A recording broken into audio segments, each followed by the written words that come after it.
She doesn't need you, Wang Yibo tells Shukai to walk away in hospital confrontation. The hospital hallway was cold, buzzing only with the distant hum of fluorescent lights. Outside room 304, where Tan Songyun was recovering, the air was thick with unspoken history. Shukai had been there for days, his back stiff from sleeping on the hallway bench, his eyes red from either exhaustion or emotion, no one could tell anymore. But tonight wasn't like the others. At exactly 11:47 p.m., the silence was shattered. Wang Yibo arrived. No cameras. No entourage. Just him, a hoodie pulled low and footsteps quiet, but deliberate. He walked past the nurse's station like he had done this before, like he knew exactly where to go. And he did. Room 304. But standing guard like a shadow was Shukai. Their eyes met. Neither man spoke at first. The tension between them wasn't new, it had brewed for months, hidden behind headlines and shallow statements. But tonight, that dam was ready to break. Shukai stood up slowly, blocking the door. "You don't belong here," he said, his voice low but unshakably firm. Yibo didn't flinch. He tilted his head slightly, studying Shukai like he was reading through him. Then he replied, just as steady, "Neither do you." "Not anymore." A beat passed. "She asked about you," Shukai whispered. "Even when she didn't remember your name." That made Wang Yibo pause. His jaw clenched, but his expression remained unreadable. Then, in a voice sharper than a blade, he said the words that would later leak across every platform, caught in grainy audio from a nearby hospital staff member's phone. "She doesn't need you. Not your guilt. Not your obsession. Let her heal." The video would go viral within hours. The backstory that brought them here. To understand the weight of those words, one would need to rewind. Tan Songyun and Shukai had once been the picture of hidden affection. Subtle glances, off-camera hand-holding, and a silence that was louder than words. But when Tan collapsed on set and landed in the ICU, everything changed. Her memory loss, a cruel side effect of her medical ordeal, had wiped parts of her relationship with Shukai clean. And when she woke up and asked tearfully, "Who is he to me?" the world watched as Shukai crumbled. Wang Yibo's involvement had always been murky. Rumors swirled of a brief friendship, or something more, between him and Tan Songyun long before she and Shukai became close. No one knew the details, but the discomfort between the two men was undeniable. And tonight, it exploded. The confrontation, uncut. "You think showing up now makes you the savior?" Shukai shot back, stepping forward. "Where were you when she was unconscious for 3 days?" Yibo's voice, cool and merciless, answered, "I stayed away. Because that's what she would have wanted. You're the one who dragged her name into every headline, every pity story." Shukai's fists clenched at his sides. "You don't know what we've been through," he growled. "I know enough," Yibo said calmly. "I know she cries when she sees you. I know she's confused. And I know the only reason she's still scared is because she feels pressured to remember something she can't." There it was. The truth neither of them had dared to say out loud. The hallway buzzed with the weight of it. Inside the room, Tan stirred in her sleep. The unseen witness. What neither man realized was that someone had left the door slightly ajar. And through that narrow crack, Tan Songyun, awake, weak, and still trying to stitch her memories together, was hearing everything. Tears welled in her eyes as fragmented moments surfaced. A bench. A letter. A name whispered in the dark. Shukai's voice calling out to her in the ambulance. But there were also flashes of Wang Yibo. A conversation in the rain. Laughter behind the scenes. His eyes, always watching, always holding back. Torn between two truths, her breath quickened. The monitor beeped faster. Outside, the nurse rushed past the two men and into the room. They followed, the fight momentarily forgotten. Inside room 304. Miss Tan, you're okay, just breathe, the nurse soothed. Shukai's eyes widened as he rushed to her side. Songyun, I'm here. I'm right here. But her eyes didn't meet his. They flickered to a bore instead. I remember something, she whispered. Both men froze. Your voice, she said to a bore. You used to call me something. What was it? Shukai stepped back, his heart pounding. Ibor stepped forward slowly, barely breathing. Sunshine, he murmured. I used to call you Sunshine. Her lips trembled. A tear rolled down her cheek. I don't know who I am to you, she said, looking at Shukai. But I remember how your letters made me feel. Shukai's breath caught. I remember pain, she continued, voice shaking. And I remember love. But I don't know whose. The fallout. What followed that night would ripple through the entire industry.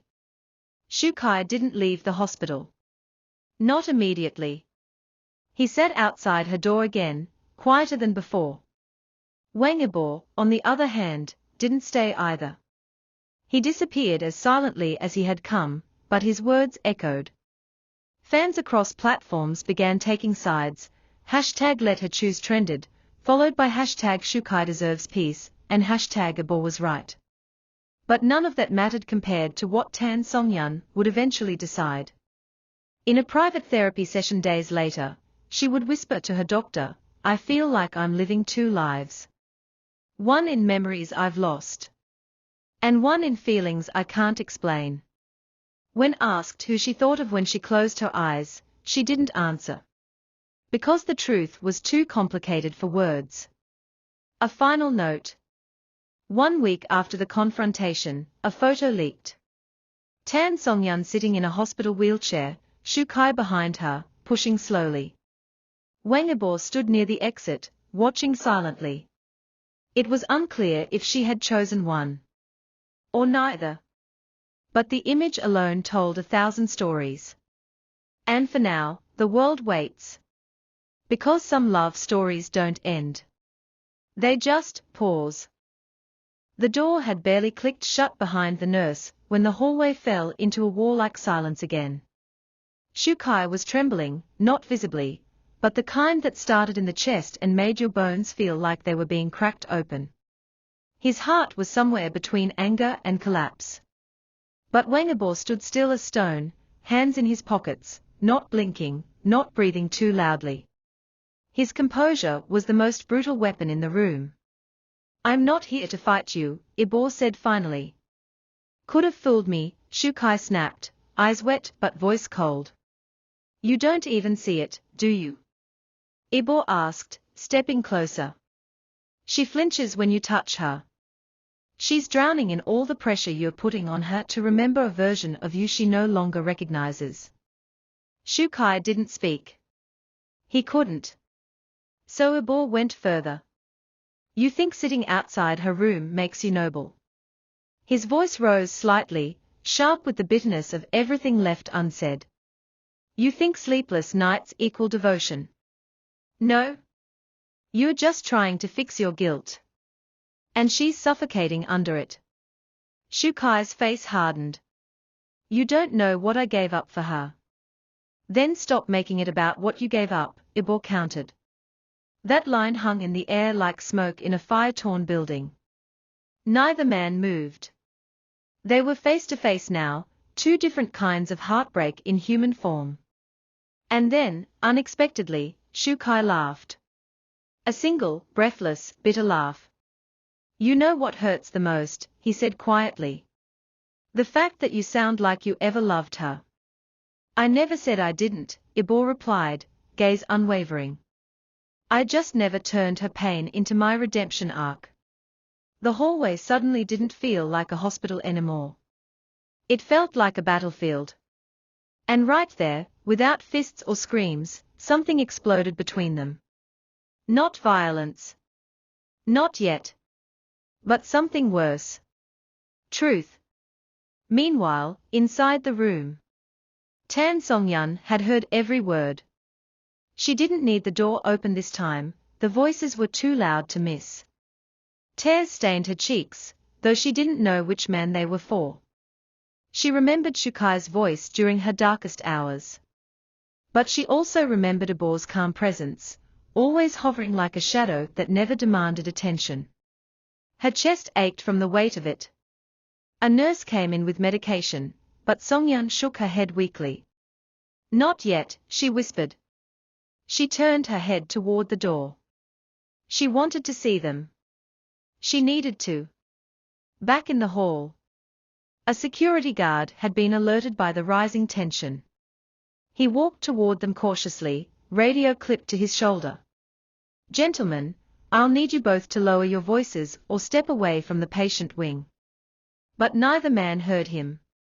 Shukai's voice broke through the tension again. So what now, Ibor? You going to slide into her life like you did into this hallway? Just walk in, deliver your judgment, then leave. No, Ibor said simply. Then what? Ibor looked at the door. Then I wait. From a distance. Like I always have. And if she remembers me, good. If not, I'll still be the man who knew when to step back. Shukai's shoulders slumped like something inside him gave way. He looked tired. Not physically, but soul-tired. The kind of tired you carry when you've held on for too long to something slipping away. Then, softly, he whispered, she asked me yesterday if she used to love me. Ibor didn't react. I didn't know what to say, Shukai added. I looked at her and for the first time, I didn't know if I was saving her, or holding her hostage to a version of the past that only I wanted. And then, for the first time all night, Wang Yibo's face softened. There it was. The crack in Shukai's armor. I'm not her enemy, Shukai, Yibor said quietly. But if you keep forcing her to remember the way you want her to, you will be. Silence again. A heavy one. Until the door clicked open behind them. Both men turned. Tan Songyun stood there, pale and unsteady, clutching the frame for balance. Her eyes searched both of them like she was looking for an answer they couldn't give. You're both wrong, she whispered. Her voice was weak, but the words were clear. You're both talking like I'm some prize to be won. But I'm not. I'm broken. I'm scared. And I don't remember who I used to be, but I do know I don't want to be told who to love.